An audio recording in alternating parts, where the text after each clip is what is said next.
آج پھر فتنوں کا دور ہے۔ حضرت ابو طالب کی ذات کے حوالے سے ہم اہل سنت و جماعت اور حضور پیر سیال کی بھی اسی طرح کی مبارک تعلیمات آپ کو نظر آئیں گی۔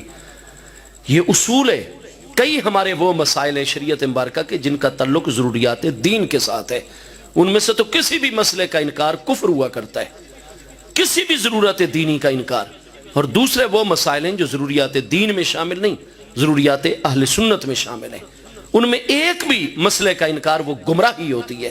بندہ دال مدل گمراہ گر بن جاتا ہے، مومن رہتا ہے، مسلمان رہتا ہے، لیکن سنی صحیح العقیدہ برحق مسلمان نہیں رہتا، گمراہ ہو جاتا ہے۔ اور تیسری قسم کے وہ مسائل ہیں جو خود اہل سنت و جماعت میں شروع سے اختلافی چلے آ رہے ہیں، اس پر ایک سے زیادہ آ رہا ہے۔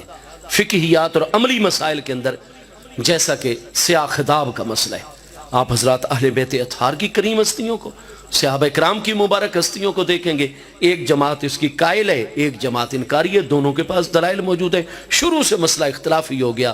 اگر آپ اختلاف میں سے نکل آئیں اور سیاہ خطاب استعمال نہ کریں، کوئی اور کلر استعمال کر لیں، بڑا افضل ہے، مستحب ہے، اجر و ثواب زیادہ ہو جائے گا۔ لیکن اگر کوئی مسلمان سیاہ خطاب سر کے بالوں پر، مونچھوں پر، داڑھی پر لگائے گا، بالکل جائز ہے، گناہگار نہیں ہوگا، کیونکہ مسئلہ جو شروع سے اختلافی ہے، ہاں جی۔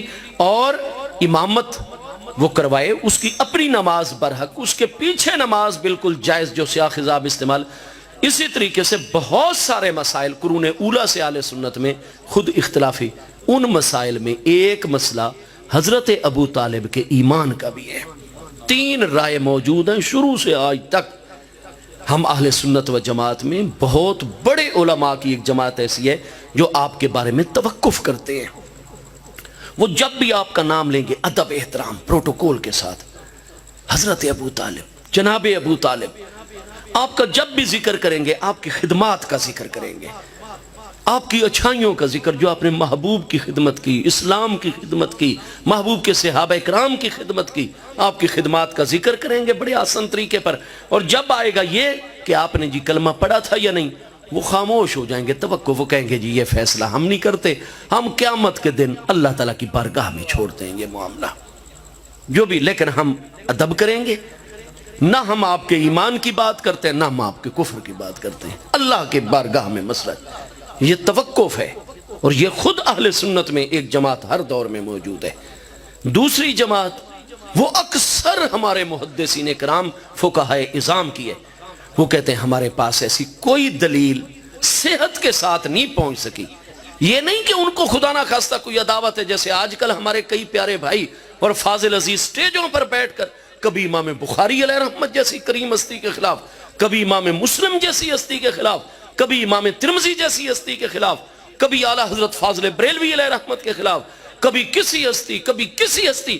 اور جب تم نے ان احادیث کی کتابیں مرتب فرمانے والے ائمہ محدثین کو مجروح کر دیا، ان سے یہ اعتماد ہٹا دیا ایک مسئلے میں آ کر، تو پھر نماز، روزہ اور باقی احکام میں ان کی روایات کردہ احادیث کیسے حجت رہیں گی؟ آپ تو پوری امت کا بیڑا ہی غرق کرنے پر تلے ہوئے ہیں میرے عزیزوں۔ حضور پیر سیال کی بھی اسی طریقے سے محبت والی تعلیم ہے، نہیں، کیونکہ ایک پوری جماعت اور وہ معذور ہے اپنی جگہ پر، وہ فرماتے ہیں لے آؤ ہمارے سامنے کوئی قطعی دلیل جس کی وجہ سے ہم ان ساری ظنیات کو ترک کر دیں اور اس قطعی دلیل پر عمل کریں۔ لہٰذا ایک بہت بڑی جماعت حضرات محدثین کرام کی، مفسرین کرام کی، حضرات فقہاء کی، صوفیاء کرام کی، ہر دور میں اہل سنت میں، اور وہ اکثریت میں جمہور ہیں، وہ آ رہی ہے، جو کہتے ہیں کہ ہم بڑے افسوس کے ساتھ اور دل گرفتگی کے ساتھ، ورنہ جتنی محبت ہمیں محبوب کی نسبتوں سے ہے سبحان اللہ، تو کہتے ہیں کہ ہمارے سامنے چونکہ دلیل ایسی کوئی پایہ ثبوت کو نہیں پہنچ سکی، لہٰذا ہم بھی جب نام لیتے ہیں ادب کے ساتھ لیتے ہیں، لیکن ہم معذور ہیں، ہم آپ کے ایمان کا قول نہیں کر سکتے کیونکہ دلیل ہمارے پاس، اور دلیل کی اتباع کا حکم ہے۔ اور ایک قلیل جماعت، اقل قلیل، ہر دور میں ہم اہل سنت میں، اور ان میں حضور شیخ الاسلام غریب نواز بھی شامل ہیں، وہ یہ فرماتے ہیں کہ بھائی آپ ان دلیلوں کو مانو یا نہ مانو، ہمارے اصولوں پر یہ دلیل بالکل ثابت ہو چکی ہے، اور جو عدم ایمان کی روایات ہیں ان میں فلاں تعویل جاری ہوتی ہے، فلاں تعویل جاری ہوتی ہے، فلاں تعویل بالکل شرعی اصولوں وہ مؤول ہیں ساری کی ساری، کئی صحت کو نہیں پہنچی، کئی مؤول ہیں. لہٰذا بھئی ہم تو حضرت ابو طالب کو مومن مانتے ہیں. حضور شیخ الاسلام کا مذہب بھی یہی ہے. لیکن حضور شیخ الاسلام کبھی بھی کسی کو مکلف نہیں فرماتے تھے، فرماتے ہم آپ کو مومن مانتے ہیں، اور جو بھی دلیل ہے فلاں دلیل کی یہ تعویل ہے، فلاں دلیل جو خلاف جاری ہے اس کی یہ تعویل ہے، یہ تعویل. اور کبھی بھی آپ کسی پر کوئی فتویٰ نہیں لگاتے تھے. کیوں؟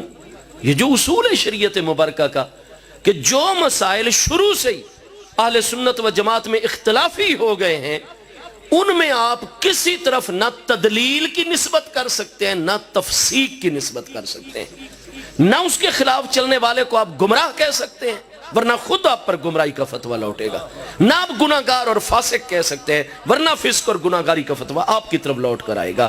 تو جو ان تینوں مذہبوں میں سے حضرت ابو طالب کے متعلق جو رائے بھی اختیار کر لے گا وہ پکا صحیح العقیدہ با ادب سنی مسلمان برحق رہے گا، نہ وہ فاسق و گناہگار ہے نہ وہ گمراہ ہے. اللہ تعالیٰ کی رحمت سے برحق اس کا ان تینوں میں سے جس راستے پر بھی وہ چل پڑے، جس کے سامنے جو بھی دلیل اور اصول ترجیح پا جائے.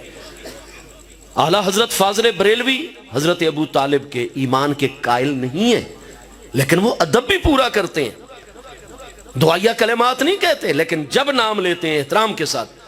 اور اعلیٰ حضرت فاضل بریلوی نے جن سے مکہ مکرمہ میں حدیث پاک پڑھی ہے، آل رسول علیہ السلام کے محدث علامہ سید احمد بن زینی دہلان مکی شافعی رحمت اللہ علیہ، اعلیٰ حضرت امام احمد رضا فاضل بریلوی قدس سر العزیز کے جو حدیث کے استاد ہیں مکہ مکرمہ میں، علی الاعلان ان کی کتاب ایمان ابی طالب کے اس بات میں موجود ہے، وہ مومن مانتے ہیں علی الایمان، اور کتاب لکھی ہوئی ہے. ہاں جی، ان کی کتاب کا نام ہے اصل المطالب فی ایمان ابی طالب. اعلیٰ حضرت کی عدم ایمان پر کتاب ہے اصح المطالب فی ایمان ابی طالب. اب استاد کا مذہب ہے کہ حضرت ابو طالب مومن ہے، آپ نے کلمہ پڑھا ہے، شاگرد کا مذہب ہے کہ نہیں جی میرے نزدیک ثابت نہیں ہے. ان کا موقف بھی اپنی جگہ ٹھیک ہے، ان کا موقف بھی اپنی جگہ ٹھیک ہے. تو اس لیے میرے بھائی گزارش میں یہ کروں گا آج کا نہیں جی جب یہ اختلاف آ گیا، جیسے آج کل اہل تشیع حضرات کئی ہمارے نوجوانوں کو پٹی پڑھاتے ہیں، نہیں جی اگر ایک طرف حق ہے تو دوسری طرف ضروری باطل ہوگا، آپ حق باطل کو ملا رہے ہیں. قرآن فرماتا ہے لا تلبسوا الحق بالباطل وتکتموا الحق وانتم تعلمون، حق باطل کو گڈمڈ نہ کرو. ہم ان سے ایک ہی مسئلہ خود شیعہ اصول پر ان کی کتابوں میں سے سوال کرتے ہیں کہ حضرت خضر علیہ السلام کے متعلق تمہارا کیا قول ہے؟ اہل تشیع میں یہ دونوں قول موجود ہیں. بعضوں کے نزدیک آپ اللہ کے برحق نبی علیہ السلام ہیں، بعض کے نزدیک آپ کی نبوت سے وہ کہتے ہیں ولی کامل ہیں. غیر نبی کو نبی ماننا کفر ہے یا نہیں ہے؟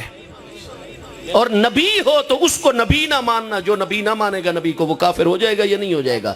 حضرت خضر علیہ السلام کے بارے میں کوئی ولی مانے نبی مانے کیوں کافر نہیں ہوتا؟ بتائیے ہمیں. حضور پیر سیال بھی یہی پیاری دلیلیں دیتے ہیں.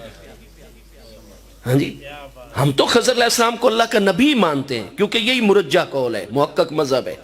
قرآن پاک میں ما فعلتہ عن امری، مجھے اللہ کا امر، اللہ کا براہ راست امر نبی علیہ السلام پر آتا ہے کہ ایک بچے کی گردن دبا دینا، کشتی توڑ دینا، تو یہ محض الہام کی بنیاد پر تو ہوتا نہیں ہے، یہ ہوتا تو امر ربی اور وحی کے ذریعے خفی ہو یا ظاہر. تو ہمارے نزدیک ترجیح آپ اللہ پاک کے نبی ہیں، لیکن چونکہ امت میں شروع سے اختلاف ہے، خود اہل سنت میں بھی اہل تشیع میں بھی، حضرت خضر علیہ السلام کو نبی جو مانتا ہو وہ نہ سنیوں کے نزدیک کافر ہے نہ شیعوں کے نزدیک کافر، اور جو آپ کی نبوت نہ مانے بلکہ آپ کو اللہ کا کامل ترین ولی اور کتب مانے، اس پر بھی کوئی کفر کا فتویٰ نہ شیعوں کے اصولوں پر ہے نہ سنیوں کے اصولوں پر ہے. تو جو ہمارے سنی ہر بات میں ہمارے نوجوان سوشل میڈیا پر متحرک ہیں، کفر کے فتوے بغیر علمی کے داغ رہے ہیں، وہ ذرا اسی اختلاف کو سلجھا دیں مہربانی کر کے کہ خضر علیہ السلام کو نبی ماننے والا بھی مومن رہتا ہے، نبی نہ ماننے والا اور ولی ماننے والا بھی مومن رہتا ہے. تو مہربانی کریں اپنے آپ کو سنبھالیں، شریعت مبارکہ کا راسخ علم اور راسخ علماء کی مجلس اور حضور پیر سیال جیسے کامل شیوخ کی خدمت میں اپنا وقت گزاریں. اللہ پاک حضور پیر سیال لجپال غریب نواز کے درجات بلند فرمائے.